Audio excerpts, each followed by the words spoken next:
Merci beaucoup Zineb, merci beaucoup Hassan. Merci de nous inviter une nouvelle fois à l'AMCAR. C'est toujours un plaisir d'être avec vous, même si le sujet est un petit peu difficile. Et c'est un plaisir d'être là. On avait déjà fait une conférence tous les deux qui était sur la pleine conscience et la méditation. Je ne sais pas si vous vous souvenez, j'avais fait la partie cardiaque et Claire, vous avez fait méditer. Et puis donc on continue notre duo donc, sur peut-être un lien entre finalement l'esprit, notre esprit, et puis notre corps également, et peut-être notre cœur.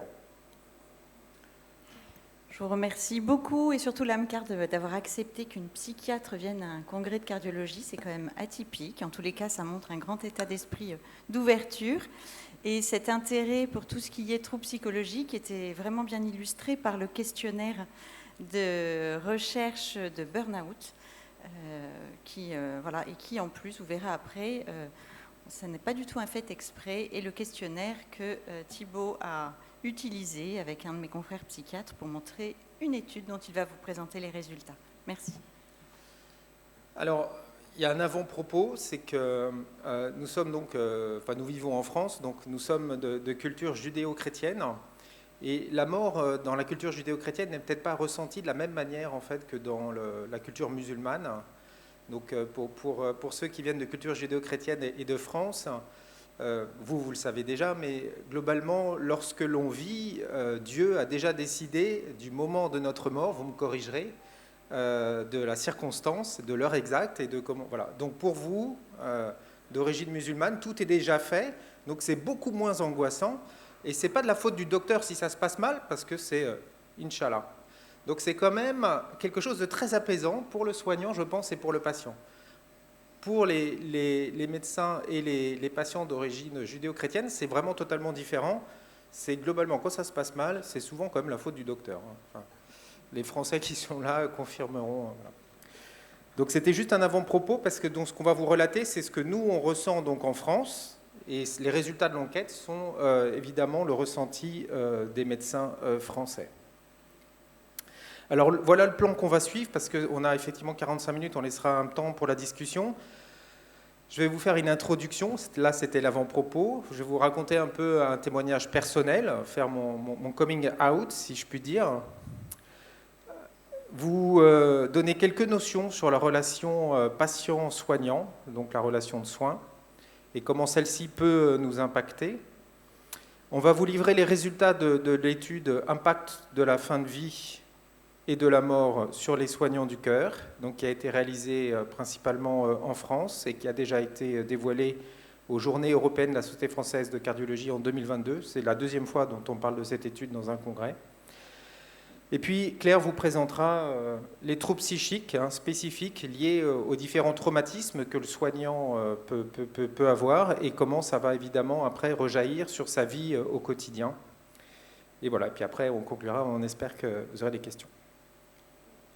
Alors ma vie, mon œuvre, si je puis dire, c'est un surinvestissement professionnel, donc ça va faire sourire les cardiologues français, pendant de nombreuses années, à la fois donc, sur l'insuffisance cardiaque et l'amylose cardiaque, donc deux pathologies qui se recoupent, et donc avec un investissement important à la fois en clinique, à l'hôpital, auprès des malades et de l'équipe, aussi en recherche pour faire avancer les choses et améliorer le diagnostic des patients.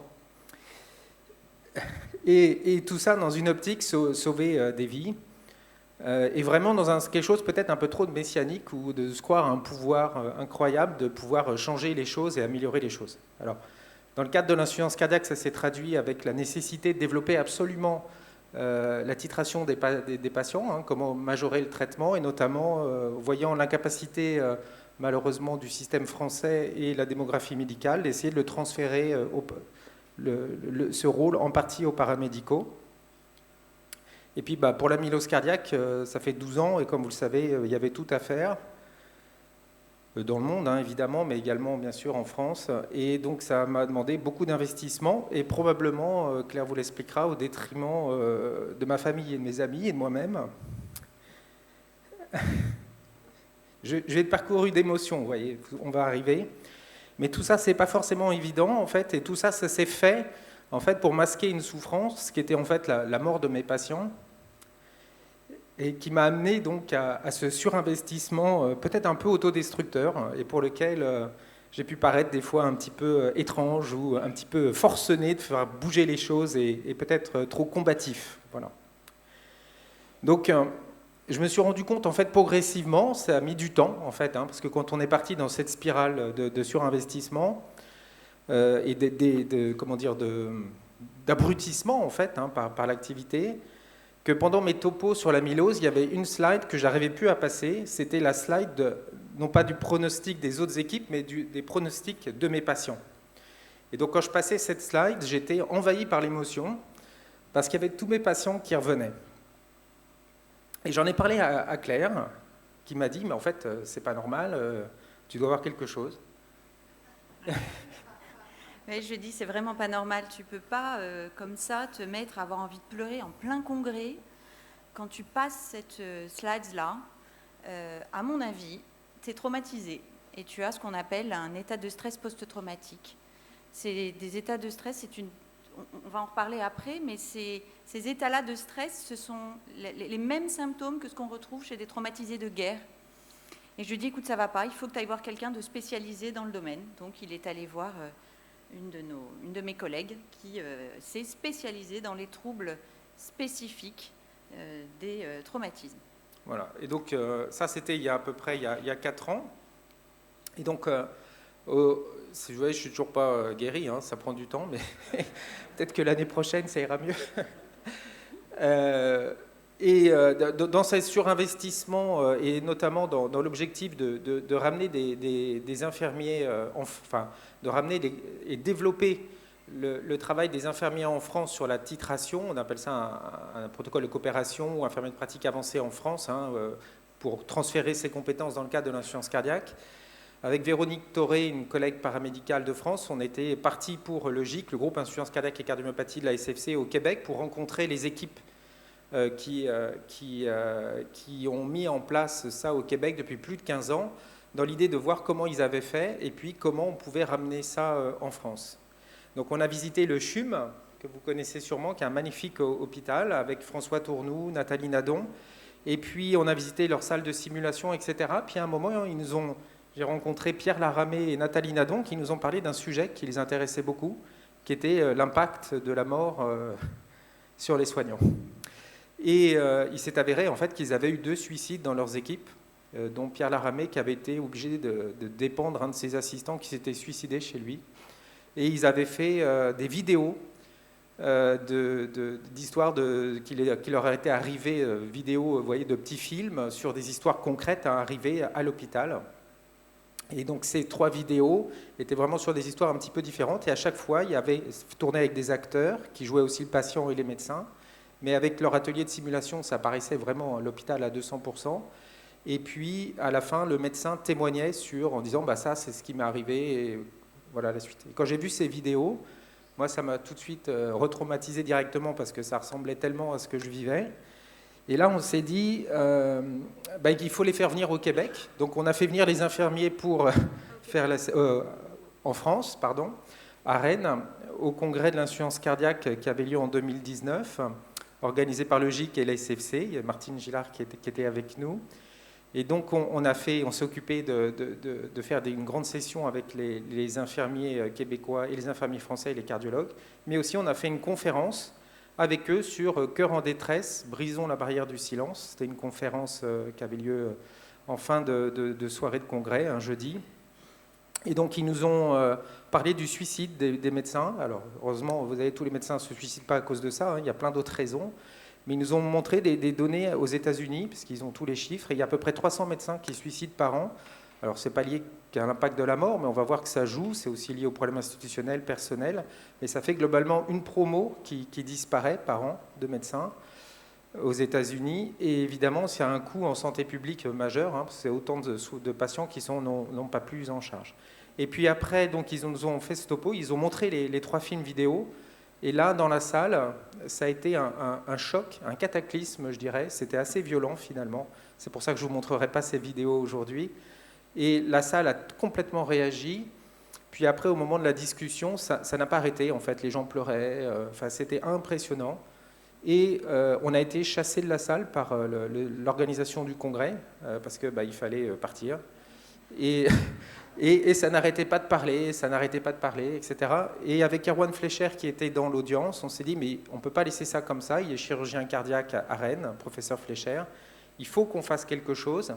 Ce qui est vécu au Québec, et pour moi, ce que j'ai compris au Québec, c'est que j'étais pas le seul, et qu'à l'autre bout du monde aussi, on avait la même problématique de cet impact de la mort, qui est évidemment comment on le ressent, hein, donc c'est très variable d'un individu à l'autre, peut-être d'une culture à l'autre, évidemment. Et voilà. Et donc c'est comme ça qu'est venue toutes ces idées qu'on va vous détailler. Alors je voulais vous préciser quelques notions sur la relation patient-soignant. C'est sûr que quand on choisit ce métier, alors non, c'est quelques notions déjà sur l'évolution de la médecine qui, à mon avis, qui est importante, c'est qu'on a une médecine qui est de plus en plus technique. On voit bien dans le congrès tout ce qui est développé. Peut-être qu'on oublie un peu le rapport humain.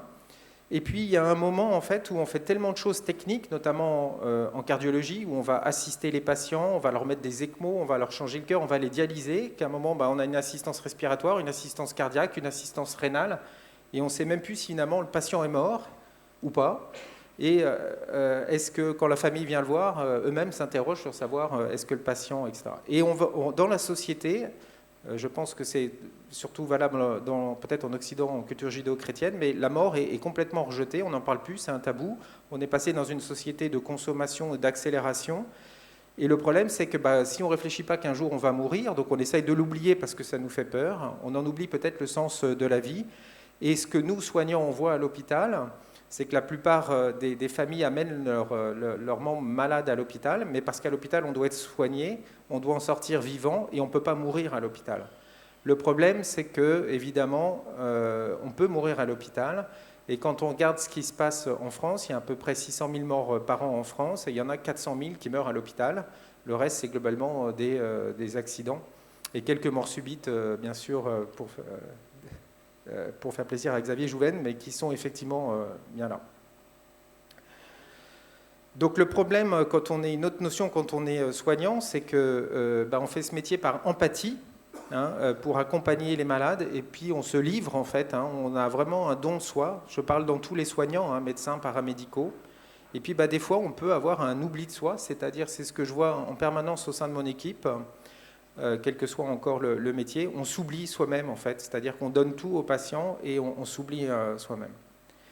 Il y a une autre notion importante, c'est qu'on parle toujours, quand on est soignant, il faut être neutre avec le patient, il faut garder, être objectif, mettre de la distance, mais en pratique, c'est pas possible. Il y a forcément une identification au patient par rapport à notre histoire, par rapport à notre vécu, par rapport à ce que le patient nous transmet. Il ressemble à mon grand-père, il ressemble à ma maman, il ressemble à mon fils, à ma fille, peut-être parce qu'il a des enfants, le même métier, etc. Et donc la neutralité ne peut pas exister. Et l'absence de neutralité va faire que dans nos décisions, on va être bien sûr impacté. C'est-à-dire, on va avoir peur de dire, voilà, vous avez une échographie, comme on l'a vu ce matin, une dilatation de l'aorte, c'est évident, à 55, je vais vous faire un scanner, comme ça, c'est pas moi qui prends la décision, c'est le radiologue. En fait, vous savez déjà que la décision est prise et que finalement, le scanner, il est peut-être utile dans le bilan, mais voilà, donc on se réfugie, on va faire des examens, peut-être des fois un peu trop au détriment du patient et des sous, pour se protéger soi-même. Et puis, les émotions, c'est très contagieux. Je pense que vous avez vu, j'avais un petit peu d'émotion, ça a dû vous contaminer. Donc, nous, on a la chance d'être souvent avec Serge et Pierre-Marie. On voit que leur bonne humeur nous contamine avec plaisir, mais des fois, il y a des émotions effectivement négatives. Et le patient va nous transmettre, en fait, c'est tout ce qui l'angoisse. Et donc, on ne peut pas rester complètement indemne et mettre un mur, bien sûr, entre le patient et nous, c'est illusoire.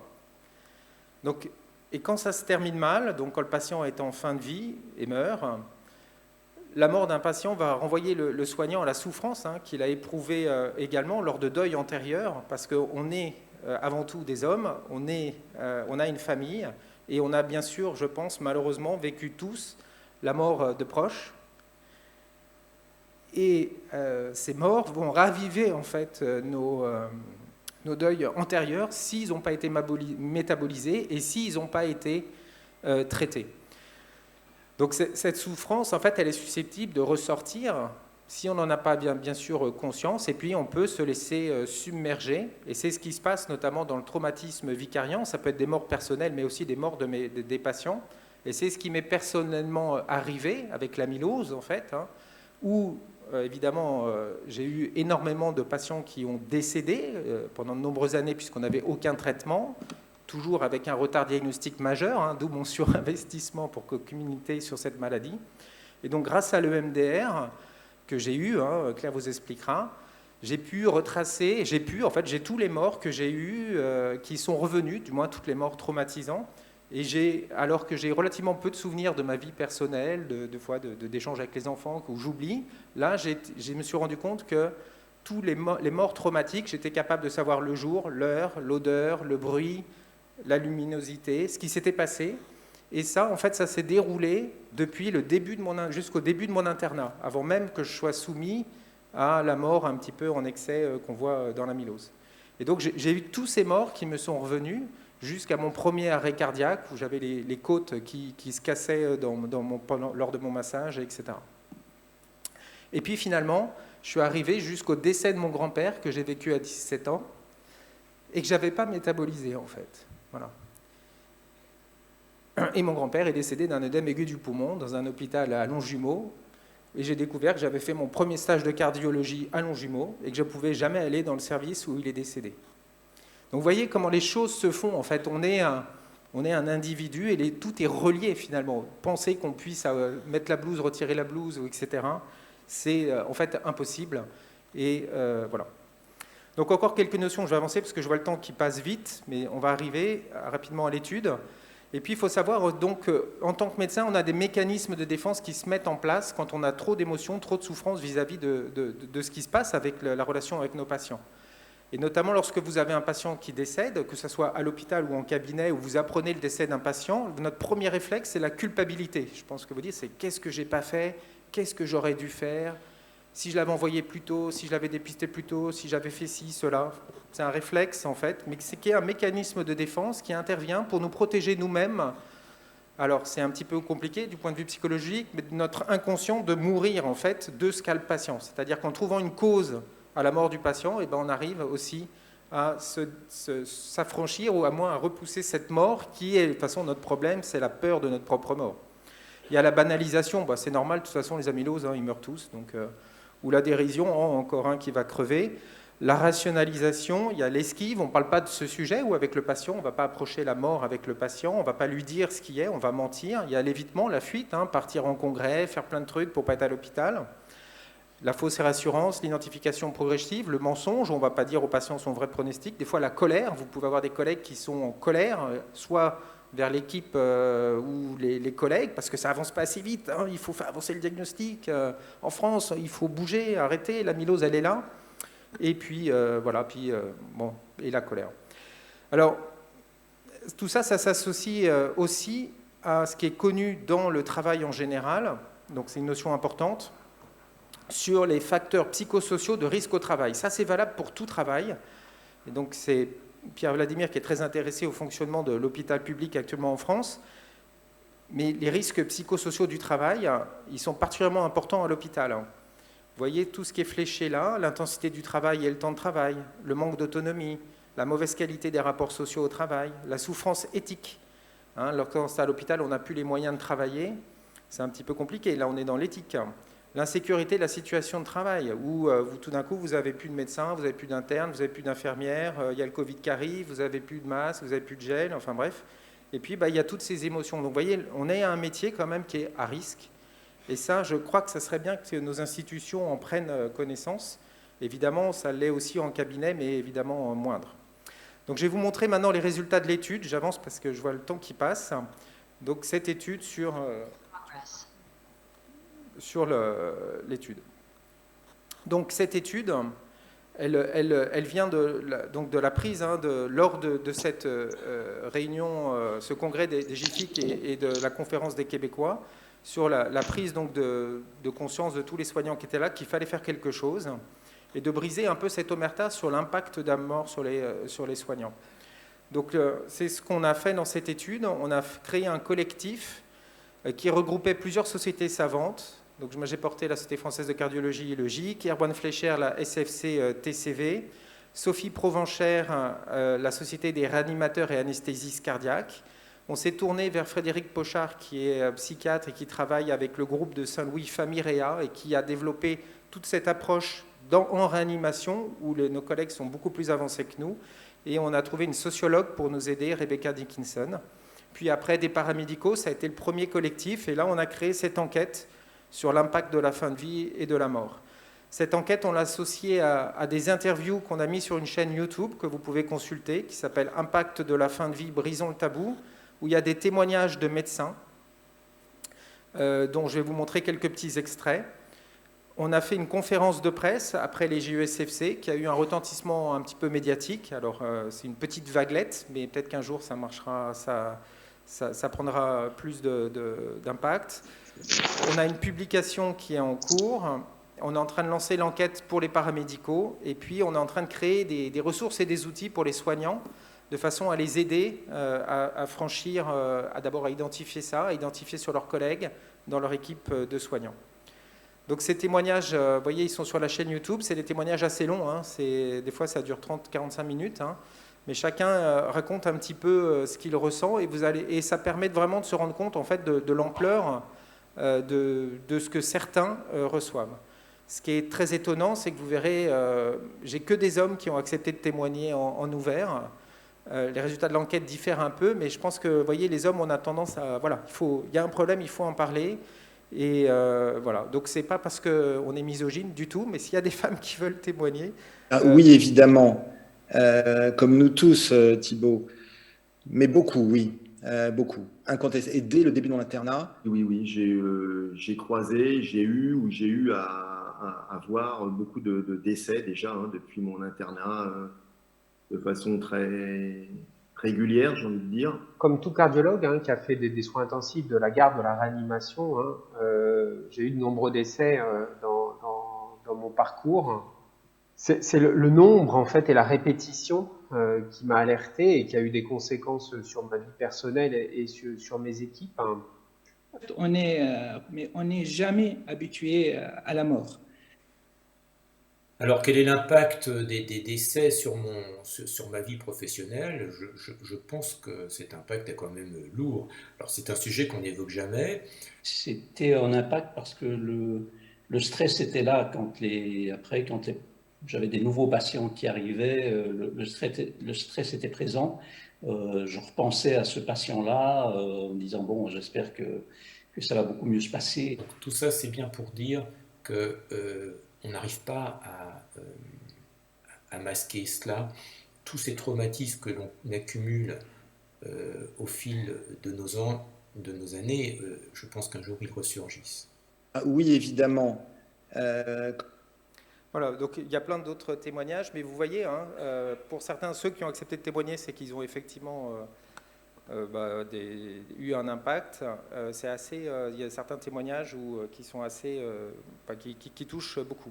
Donc les résultats de l'enquête ont déjà été montrés au JESFC et je remercie Hélène d'avoir ajouté ça au programme quand on a été prêt à l'analyse des programmes. Et on a fait donc une session qui, là encore, s'est éternisée dans le temps. Heureusement, il n'y avait personne dans la salle après. Il y avait une quarantaine de personnes qui attendaient et c'était en web. Mais on a eu tellement de questions que ça s'est encore... et tellement de témoignages que ça s'est allongé. Donc cette enquête, elle a été faite avec le premier comité, et puis tous les groupes de la SFC, donc la Société française de cardiologie, ont participé, ont envoyé le questionnaire à leurs membres. Également donc la SFC-TCV, la Société de chirurgie cardiothoracique, la Société des anesthésistes et réanimateurs, et puis il y a Cardio Online aussi qui nous a permis de diffuser l'enquête. Donc je sais qu'il y a quelques Marocains qui ont répondu. Donc cette enquête, pour aller rapidement, hein, c'est un questionnaire online. Donc on a interrogé les médecins de juillet à septembre 2021. On s'est intéressé qu'aux médecins parce qu'on n'avait pas les mails des paramédicaux. C'est pour ça que maintenant on va faire une deuxième enquête pour les paramédicaux. On s'attend malheureusement à des résultats qui sont probablement pire que ce que je vais vous montrer. Donc dans ce questionnaire, il y avait 6 parties. Une sur la démographie, hein, qui êtes-vous, etc. La profession, votre type de profession, cardiologue interventionnel, cardiologue insuffisance cardiaque, chirurgien cardiaque, anesthésiste. La mort, combien de morts vous verrez, etc. Quel est l'impact de la mort sur vous. Et puis... une échelle d'anxiété et dépression. Une échelle qui évalue l'intensité et l'impact des traumatismes et qui, à partir d'un certain score, quand on a un minimum de 33, on a un état de stress post-traumatique. Et puis le fameux questionnaire que vous avez déjà répondu, auquel vous avez répondu sur l'épuisement et le burn-out, qui est sur l'application de l'AMCAR. Donc tout ça, c'est des questionnaires scientifiques. Je fais un petit peu de pub pour le questionnaire de burn-out. Donc il était dedans. Hein. Mais donc vous avez vu un questionnaire anxiété-dépression, un questionnaire PTSD, donc qui est du trauma, et ce questionnaire de burn-out. Donc les médecins qui ont répondu, il y avait 925 francophones. Avec une discussion avec le staff méthodologique, on a décidé que prendre que les médecins qui travaillaient en France, pour une raison simple, que le système de soins et la culture allaient probablement être différentes. Et donc, on avait 747 questionnaires complets. Il y avait à peu près 75% de cardiologues, ce qui correspond à la démographie en France, hein, le pourcentage. À peu près 10 à 12% d'anesthésistes réanimateurs, de chirurgiens et des cardiopédiatres. C'est comme ça qu'on a distingué les groupes. Donc, une majorité de cardiologues avec des pratiques, vous allez voir, assez larges. L'âge moyen, c'était 44 ans. Il y avait 43% de femmes, ce qui veut dire que les femmes ont plus... Il y a moins de pourcentage de femmes, hein, cardiologues en France. Ça veut dire que les femmes ont eu plus d'appétence à remplir le questionnaire.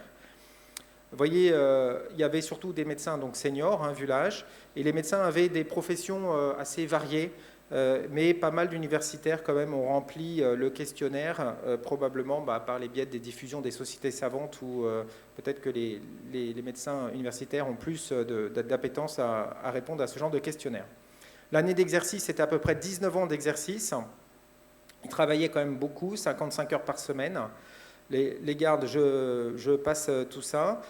Les relations, on a fait des questions surtout qui étaient cotées de 1 à 10, avec des bonnes relations ou très mauvaises. La relation avec les institutions a été notée à 5 sur 10, avec les collègues à peu près à 8 sur 10. La rémunération, c'est un problème en France, hein, moins de 5. Il y a encore du progrès à faire. La qualité de la relation avec les patients a été jugée bonne, ainsi qu'avec les familles, vous voyez, à peu près à 8 et 7. Quand on parle du nombre de patients décédés, les médecins, donc en médiane, avaient à peu près 10 patients décédés dans l'année. Le mois dernier, c'était au moins 1. Il y en avait, ça c'était un pourcentage, 10% qui étaient non prévus, donc 90% étaient plutôt des morts attendues de patients en évolution de pathologie chronique.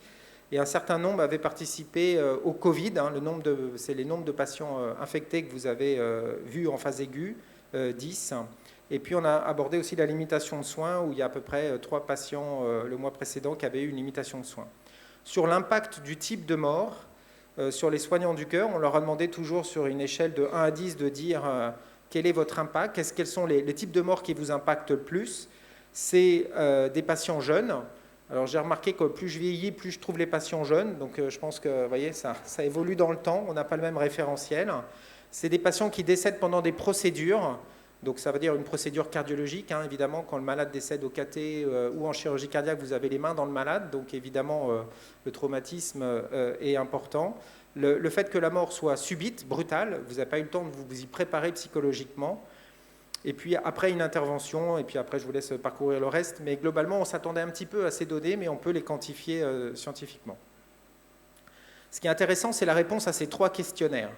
Donc là, je vous montre le pourcentage des troubles sévères qui nécessitent une prise en charge psychologique ou thérapeutique des cardiologues. Alors je parle à l'ancienne présidente de la Société française de cardiologie, mais la population cardiologique française est en état de santé inquiétant, puisque 38% ont des troubles anxieux qui nécessitent une prise en charge, hein, sur ceux qui ont répondu au questionnaire, hein, bien sûr. 31% ont un syndrome dépressif qui nécessite également une prise en charge. Pour ce qui est du trauma, du PTSD, 33% ont un score inquiétant de PTSD. Donc j'ai répondu au questionnaire, j'en fais partie. Et puis pour le burn-out, c'est quand même 45% quasiment de cardiologues français qui présentent des symptômes de burn-out sévères. Donc on va voir ce que votre questionnaire, Mehdi et Saïd, va donner, mais J'espère que l'état de santé des Marocains est meilleur. Peut-être le soleil doit jouer. C'est pas sûr. Alors après, on a de poser une question à nos collègues. Il faut vraiment que j'accélère. Sur quel était leur impact affectif et émotionnel sur eux lorsqu'il y avait un décès des patients. Donc je vous laisse réfléchir. Vous pensez à un patient qui est décédé, à un patient récemment.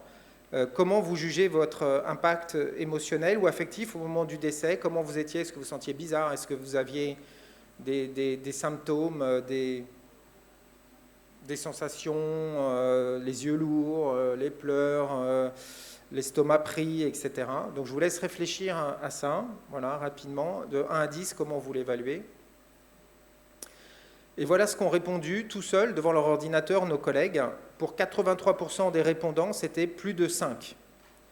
Et vous voyez que la plupart, c'était à 7. Et puis après, on a divisé cette population en quartiles. Donc on a regardé globalement qui souffrait un peu, pas beaucoup, beaucoup, énormément. Et on s'est beaucoup intéressé au quartile le plus fort, ceux qui avaient plus de 8, qui représentent quand même plus du quart de la population. Donc le plus du quart des répondants ont répondu à plus de 8, ce qui est quand même pas négligeable.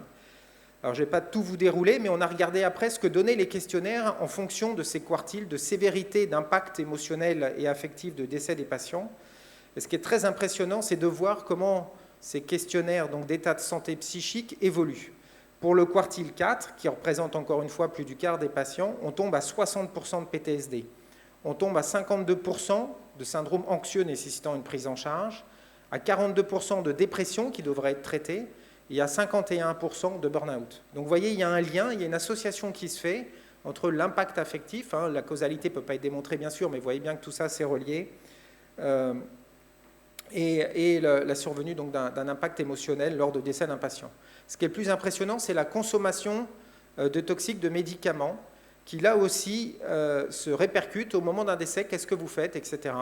Et vous voyez que dans le quartile fort, il y a quand même 17% des cardiologues qui vont utiliser un toxique pour passer le cap, de l'alcool, du cannabis ou d'autres, on leur laissait un choix large. Mais voyez comment le fait que cet impact en fait, ou cette souffrance soit vécue seule va conduire à des conduites qui à terme peuvent devenir addictives ou néfastes en fait, pour l'état de santé évidemment du soignant. Et puis il y a aussi une consommation de psychotropes, jusqu'à 10% dans le quartile fort, anxiolytiques, hypnotiques, antidépresseurs, qui sont souvent des consommations bien sûr personnelles. On va dans le chariot où on s'achète soi-même son traitement. Et les consultations avec psychologue ou psychiatre restent relativement quand même faibles, 11%, mais elles sont là. Alors après, on a posé beaucoup de questions, mais je vais essayer de résumer rapidement. Quand un décès arrive, comment on se sent soutenu par son entourage?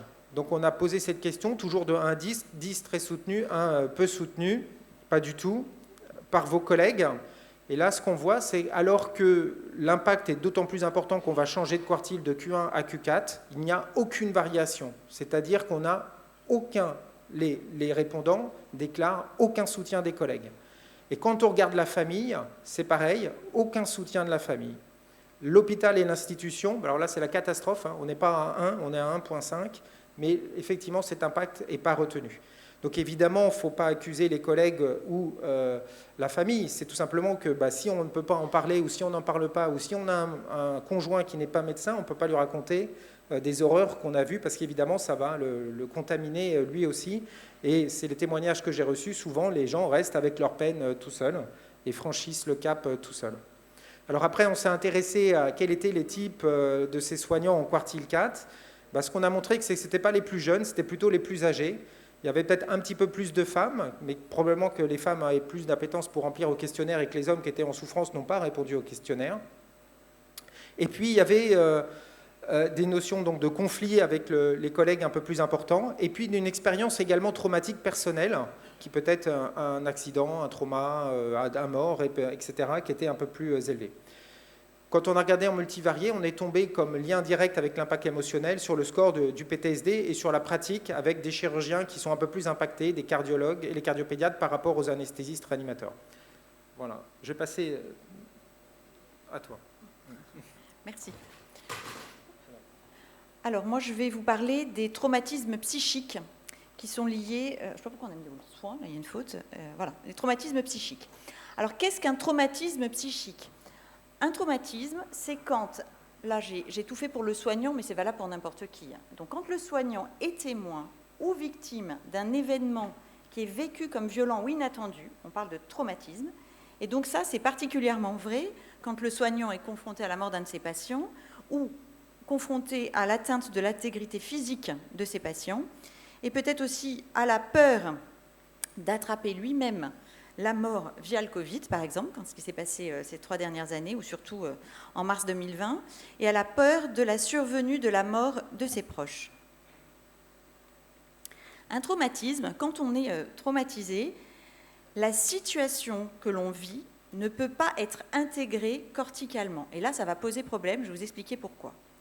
Donc, lors d'un événement traumatisant, il y a une décharge émotionnelle absolument très très importante qui arrive, de la peur, de la colère, de la tristesse, de la honte, de la culpabilité. Mais il faut savoir que quand vous êtes, vous, par exemple, face à un patient qui est en train de décéder et que vous voulez le réanimer, toutes ces émotions-là, vous allez quand même arriver à les mettre de côté pour pouvoir mener à bien le mieux possible votre réanimation. Et on dit que vous allez vous dissocier. Ça va être une dissociation qui va être efficace pour vous protéger. Je vous expliquerai un petit peu plus tard comment cette dissociation peut être embêtante. Cette décharge émotionnelle et cette dissociation vous permettent effectivement, la dissociation, de bien travailler, d'essayer de réanimer le patient, mais s'il n'est pas réanimé, le souvenir de cette réanimation, du fait de la décharge émotionnelle et de la dissociation, va faire que le traumatisme ne va pas être intégré correctement, ne va pas être correctement rangé. Et qu'est-ce qui va se passer? Eh bien, il va ressurgir de manière inopinée lors de situations qui ressemblent de près ou de très très loin à l'événement traumatisant initial. Il y a des troubles psychiques spécifiques des traumatismes. C'est ceux qui surviennent immédiatement après un traumatisme, dans la partie qu'on dit post-immédiate, et là c'est vraiment important, dans le post-immédiat, ça peut être très très longtemps après, même plusieurs années après. Et le problème aussi, c'est qu'ils sont chroniques, c'est-à-dire que ça ne dure pas juste quelques jours, ça peut durer des mois, voire des années. Les troubles psychiques spécifiques liés au traumatisme sont très nombreux, puisque en population générale, 5% des hommes et 10% des femmes peuvent les subir. Chez les médecins du cœur, on a vu d'après les résultats de l'étude Impact, on peut avoir jusqu'à 30% de personnes qui ont un état de stress post-traumatique, ce qui est absolument énorme. Il faut savoir que les troubles ont beau être du post-trauma, ont beau être spécifiques, ils sont vraiment méconnus, peu enseignés. Et non seulement ils sont méconnus parce que peu enseignés, mais aussi ils sont souvent masqués par une comorbidité. Et cette comorbidité, elle n'est absolument pas forcément psychiatrique. Il y a beaucoup de comorbidités somatiques. Je vous en parlerai après. Les caractéristiques, donc j'appelle des TPT, donc des troubles, psychiatriques spécifiques des traumas, vont peser très lourdement sur les soignants, parce qu'ils durent longtemps, parce qu'ils ont des conséquences sur leur santé, pas que psychique, physique aussi, sur leur vie affective, sur leur vie sociale, sur leur vie familiale, sur leur vie professionnelle. Notamment, c'est souvent des gens qui sont en conflit avec les collègues sur leur lieu de travail, parce qu'ils font des erreurs, parce qu'ils fuient leurs responsabilités. Mais il y a un espoir. C'est le professeur Ahmed Benis qui nous a dit que les médecins avaient heureusement toujours l'espoir avec eux. C'est que l'évolution sera d'autant plus favorable que la prise en charge est précoce et spécifique, qu'il existe un soutien de la part de l'entourage, professionnel et familial, et que le traumatisme reste unique. Alors là, vous voyez bien que pour les soignants du cœur, ça ne marche pas du tout finalement cet espoir. Alors, on va quand même le garder, parce que la prise en charge précoce, ben non. Spécifique, ben non, parce que pas diagnostiqué. Un soutien, on a bien vu dans l'étude que le soutien, que ce soit professionnel ou familial, il est peu là. Et le traumatisme devrait rester unique, ben pas de chance, vous êtes exposé à des traumatismes répétés. Les troubles psychiques spécifiques, il y en a 4. Il y a l'état de stress aigu, le fameux PTSD, la dissociation et l'état de stress post-traumatique complexe. Alors, l'état de stress aigu, c'est celui qui survient jusqu'à 1 mois après le traumatisme. C'est assez aspécifique, une détresse psychique, des troubles du sommeil, une anxiété, et dans des cas extrêmes, on peut avoir des bouffées délirantes aiguës.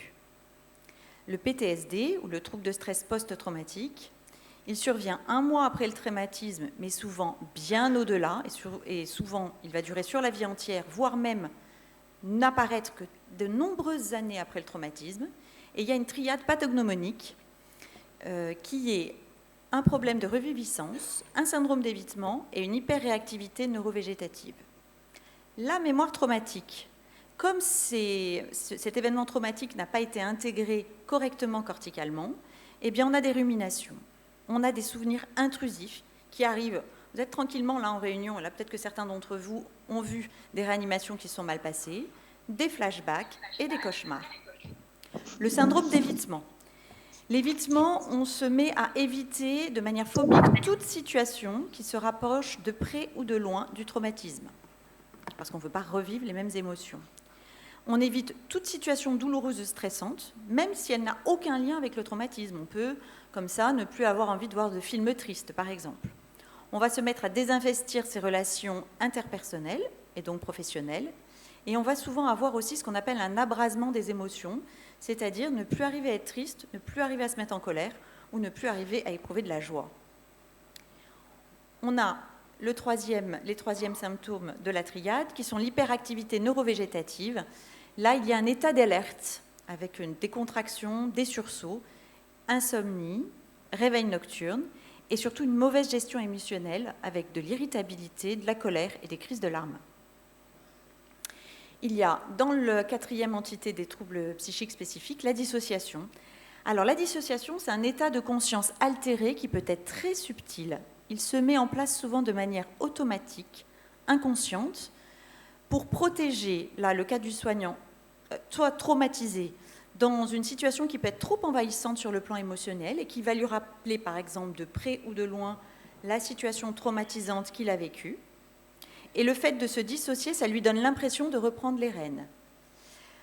Mais il peut avoir, à ce moment-là, dans ces accès de dissociation, des comportements complètement inadaptés, comme s'énerver contre un patient qui a des problèmes, qui est en train de mourir, fuir des demandes. Vous allez voir, il y a encore d'autres choses. Il peut aussi atteindre, la dissociation peut donner de graves troubles de la mémoire autour du traumatisme, mais ce qui est aussi plus grave, la mémoire en général. Il y a des troubles de l'attention qui sont massifs et qui peuvent donc être très préjudiciables sur le plan professionnel, parce qu'il y a un risque d'erreur médicale qui est vraiment qui est haut, et il peut y avoir effectivement des risques personnels comme accident de voiture par exemple. Il y a des mises en danger avec, sans réelle conscience, comme par exemple manger d'importantes quantités de nourriture, avoir des conduites automobiles à risque, et on peut en arriver jusqu'à avoir un sentiment d'étrangeté de soi et du monde. Et puis il y a l'état de stress post-traumatique complexe qui là touche particulièrement les cardiologues, puisque l'état de stress post-traumatique complexe survient lorsqu'il y a une répétition des traumatismes. Et une population comme les cardiologues qui est exposée régulièrement à la mort, eh ben, en plus de tous les symptômes que j'ai décrits précédemment, il va y avoir des symptômes somatiques souvent au premier plan, avec des douleurs chroniques, le fameux trouble musculo-squelettique dont on parle beaucoup. Il y a des troubles psychiatriques non spécifiques, le fameux burn-out, la dépression. Alors attention, un burn-out, je le dis pour ceux qui coteraient assez haut sur l'échelle, un burn-out c'est grave. Quand ce n'est pas pris en charge, ça donne des dépressions. Et je peux vous dire qu'en tant que psychiatre, voir arriver des gens à mon cabinet qui sont déprimés suite à un burn-out, il faut des mois, voire quelques années avant d'à nouveau refonctionner normalement. Parce qu'en plus de l'épuisement psychique, il y a un véritable épuisement physique qui s'est mis en place. Donc ceux qui cotent haut, faites attention. Vont se développer aussi des troubles anxieux, le fameux TOC, de l'agoraphobie, troubles paniques, troubles anxieux généralisés, des troubles du sommeil, des tentatives de suicide, voire des suicides, 300 suicides parmi les médecins aux États-Unis par an, des addictions, Thibaut en a déjà parlé. Et il y a des troubles non spécifiques qui là sont physiques, des douleurs chroniques intenses, des troubles gastro-intestinaux non spécifiques, des palpitations. Vous n'avez pas idée du nombre de patients qui palpitent qu'on reçoit dans un cabinet de psychiatrie. Il y a tout ce qui est lié à l'hyperphagie, obésité, diabète, hypercholestérolémie, etc. L'hypertension et le Takotsubo. Qu'est-ce qu'on fait immédiatement après un décès traumatisant? Parce que finalement, ça serait peut-être bien d'avoir quelques outils. Déjà, ça c'est un ensemble de psychologues avec lesquels j'ai réfléchi sur ça et qui avaient eux-mêmes réfléchi, de voir qu'en fait, ce que vous pourriez peut-être faire quand vous avez une réanimation dans une chambre d'un patient et qu'elle se finit mal, de ne pas tout de suite quitter la chambre, prendre même 30 secondes, le temps de repenser un petit peu aux morts, vous dire juste cette phrase: on a fait du mieux que l'on pouvait, j'ai fait du mieux que je pouvais. Et puis surtout, de ne pas oublier qu'il ne faut pas rester seul. Mais ce qui veut dire aussi que vous, en tant que collègue d'un collègue qui vient d'avoir une réanimation qui n'a pas fonctionné, c'est important de prendre du temps avec lui et de prendre un petit café et de l'entourer. Donc toujours entourer les soignants. Il y a des outils et des ressources que Thibaut les publiera sur la chaîne, mais en attendant, il y a énormément de choses qui peuvent être faites. Marcher, la marche, ça aide beaucoup. La relaxation, la méditation. On a 2 techniques qui marchent pour le traitement, qui sont reconnues par l'OMS comme efficaces pour le PTSD, c'est l'EMDR et les thérapies comportementales et cognitives.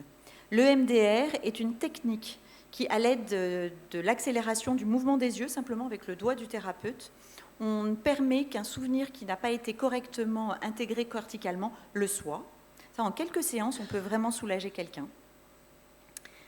Et puis, quand s'inquiéter, je ne vais pas, le temps file.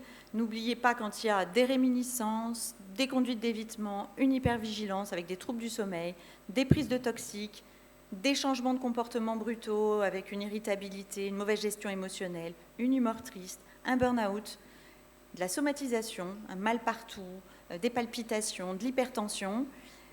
Faites attention, c'est-à-dire que ça ne va pas très bien. Et puis, quand se mettent en place des fautes professionnelles, avec des erreurs de prescription, de la perte de patience avec les patients, les collègues, un évitement du service, ne plus avoir envie d'aller travailler, prendre de mauvaises décisions thérapeutiques, se désintéresser pour le métier de soignant, faites attention à vous. Donc, voilà, pour conclure, vous voyez, donc, il y a un impact des soignants clairement sur de la mort et de la fin de vie de nos patients. C'est un enjeu en fait qui touche bien sûr les soignants eux-mêmes, mais aussi leurs familles. Mais c'est un enjeu aussi qui est sociétal, et ça, je crois que c'est un message à passer à nos gouvernants, puisque ça joue directement sur la santé au travail, sur la qualité du soin. C'est un impact santé publique, et moi je pense personnellement qu'on a actuellement en France une grande désaffectation des paramédicaux et des médecins des hôpitaux publics, et ça fait suite au Covid, c'est-à-dire qu'on a vu beaucoup trop de morts, et que cet impact est vraiment majeur, et les gens maintenant fuient en fait, parce que cet impact n'a pas été pris en compte. Donc nous, juste pour finir sur une note positive, avec tout ça, on a développé beaucoup de choses pour essayer d'accepter tous les morts que l'on avait, qui continuent, mais heureusement ont diminué avec les traitements. Je ne vais pas tout vous détailler, mais il y a vraiment des ressources importantes qu'on peut développer dans des équipes. Claire vous a expliqué déjà personnellement, pour diminuer cet impact et essayer de travailler ensemble. Et déjà rien que de comprendre qu'il existe, on peut s'entourer, on peut partager, et on peut également se relayer quand on n'est pas bien, que ce soit qu'un autre collègue qui fasse l'annonce diagnostique ou l'annonce du pronostic ou la prise en charge. C'est des consultations qui sont longues. Ce qui est clair, ce qui nous manque le plus, c'est le temps à l'hôpital public. Mais il faut prendre le temps pour ça, parce que sinon, c'est la désintégration de tout l'hôpital. Puis aller chercher des ressources ailleurs. Vous voyez, on a eu la chance d'avoir Eric Emmanuel Schmitt qui est venu à l'hôpital. Ça a donné un petit peu du sens à toute l'équipe. Voilà, merci beaucoup à vous, puis désolé pour le temps. Merci beaucoup. Merci beaucoup Claire et Dami et Thibaut, pour cette excellente lecture, originale pour nous. On a découvert des choses, même si c'était un peu triste, mais vraiment intéressant. Et je crois que les médecins se sont retrouvés dans quelques symptômes. Personnellement, j'en ai un ou deux déjà. Alors, en principe, on termine, sauf si quelqu'un veut faire un commentaire, on peut se permettre un commentaire. Je peux poser une question? Ah oui, excusez-moi. Vous m'entendez? Oui.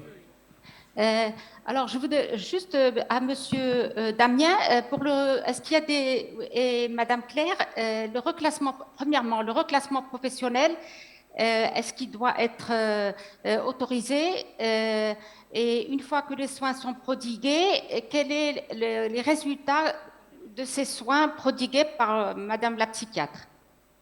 Alors, en termes de soins, il n'y a rien de miraculeux, mais honnêtement, tout ce qui est, toutes les techniques dont j'ai parlé, en particulier le MDR, ça aide vraiment.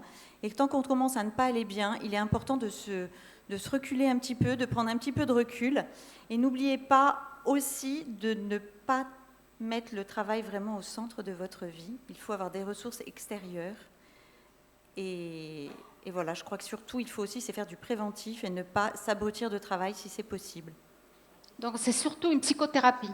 Psychothérapie de type EMDR, oui, c'est celle qui marche. Et thérapie comportementale et cognitive aussi. Vous avez un site qui s'appelle EMDR. En tout cas, félicitations pour vos exposés et votre prise en charge. Merci. Monsieur Yarkini, Monsieur Yarkini, les réanimateurs, je crois qu'ils sont beaucoup plus concernés pour la question que les cardiologues. J'ai très bien apprécié ce travail, fort intéressant. Par rapport, donc, à travers les résultats que vous avez, est-ce que vous avez discuté avec les autorités savantes pour améliorer les conditions? Est-ce qu'il y a quelque chose qui a été fait, etc. Parce que même chez nous, donc, on souffre et il y a beaucoup de souffrance, il y a beaucoup de burn-out, il y a beaucoup de trucs psychologiques chez les infirmiers, chez les médecins. Mais je pense un truc objectif comme le vôtre, c'est-à-dire une étude, peut-être ça va susciter pas mal de data pour améliorer les conditions de travail, aussi bien pour l'infirmier que pour le médecin, que pour tout le monde. Alors, c'est vraiment notre objectif, c'est de faire avancer les choses. Donc, vous voyez, l'amylose, c'est un travail de 12 ans. Donc là, je me suis dit, je ne vais pas me remettre à partir dans tous les sens et vouloir tout faire en un an, parce que je n'y arriverai pas avec toute l'équipe aussi qui est très prise par, bien sûr, notre métier. Donc, on est en train déjà de s'occuper de la publication. On espère le soumettre à un journal scientifique cardiologique de haut niveau, de façon à pouvoir le communiquer et que ça soit retenu. Et puis, évidemment, d'avancer après avec les institutions pour que, et les institutions hospitalières, mais aussi gouvernementales, hein, on voit bien, pour moi, je suis convaincu que cette défection des soignants est en partie liée à ça. Et que si on ne traite pas, si ce n'est pas reconnu par nos institutions, et si les hôpitaux, alors il n'y a pas que les hôpitaux, hein, c'est-à-dire qu'on a eu beaucoup de retours de cardiologues de cabinet aussi, hein, qui ont eu des souffrances à leur cabinet et qui sont en PTSD. Mais qu'il se passe des choses et qu'il y ait des programmes à la fois thérapeutiques pour bien sûr traiter les patients, les dépister, ceux qui ne vont pas bien, mais également préventifs. C'est-à-dire qu'évidemment, si on peut dire et enseigner que la mort a un impact, chez les soignants, ça change tout. Et là, pour la première fois de l'année, du programme de l'internat, la mort est enseignée aux étudiants en médecine en France. La mort, hein, pas la mort, le soin palliatif, mais la mort et l'impact de la mort sur les médecins. Alors évidemment, on m'a donné cette charge dans mon université et je suis impressionné de voir les externes déjà raconter ce qu'ils ont vécu et comment ils sont traumatisés. Donc il y a des choses à faire, clairement. Mais ce n'est pas un sujet, il n'y a pas que Thibault et son équipe qui ont remarqué, puisque ce matin, dans le quotidien du médecin, il y avait un article sur impact de la mort, brisons le tabou, et ça n'avait rien à voir avec la cardiologie, donc ça bouge partout. Et ça, c'est bien. Alors après Saïd et Kamal, on va clôturer. Thibault, je voulais te remercier au nom de toute la communauté cardiologique marocaine pour ton témoignage qui est extraordinaire et qui réveille en nous un certain nombre de réflexion. Donc il faut absolument qu'on réfléchisse à ça. Et je trouve que c'est extraordinaire ce que tu nous as présenté, que ça soit personnel ou que ça soit à travers l'étude. Et pour Claire, je me disais, tout ce qui arrive enfin, aux cardiologues et aux autres médecins, c'est pas seulement vrai pour les médecins, ça peut être aussi dans tous les métiers. Et à chaque fois, le point de départ et le primo movens, c'est une agression. C'est un traumatisme, comme tu l'as très bien dit. Et donc, ça peut se voir dans tous les métiers, finalement. Et c'est à partir de là que ça commence un petit peu les difficultés. Oui, tout à fait. Tout à fait. Merci. Merci, Saïd. Donc, merci, Thibault, pour... Moi, je voulais faire deux remarques. La première, c'est il y a une grande pudeur dans notre culture à exprimer nos émotions et nos sentiments, etc. Donc c'est un point qui est particulier et qui rend encore plus difficile de prendre soin de soi devant ces conditions-là. J'ai connu la mort partie nord de la Méditerranée, j'ai connu la mort ici de mes patients. Tu sais que moi je fais du caté, et donc j'ai eu des malades qui meurent sur la table ou qui se compliquent. Il est extrêmement complexe de ramener ça, là aussi, à la culture judéo-chrétienne ou la culture musulmane. Là où je pense qu'il y a un biais, le fameux mektoub, le fameux c'est écrit, etc., n'est absolument pas vrai dans la réalité. Quand les copains sont venus travailler avec moi ici, Emmanuel, Camille, etc., ils m'ont dit, mais toi qui as la réputation d'être quelqu'un qui ne bronche pas quand on travaille, tu es le moins stressé d'entre nous, on n'a jamais vu autant de stress chez toi que ici. Alors qu'ils étaient là pour me soutenir et pour, etc. Pourquoi? Parce que l'approche de la mort est loin d'être aussi évidente ici. Qu'il y a un grand nombre d'éléments qui font que on te culpabilise, on ne t'aide pas, etc., etc. Donc il y a réellement un grand travail à faire, et je suis très content que ce sujet ait été abordé, parce qu'il y a dans notre système ici probablement beaucoup de travail à faire par rapport à ça. Merci. Donc encore merci à tous les deux.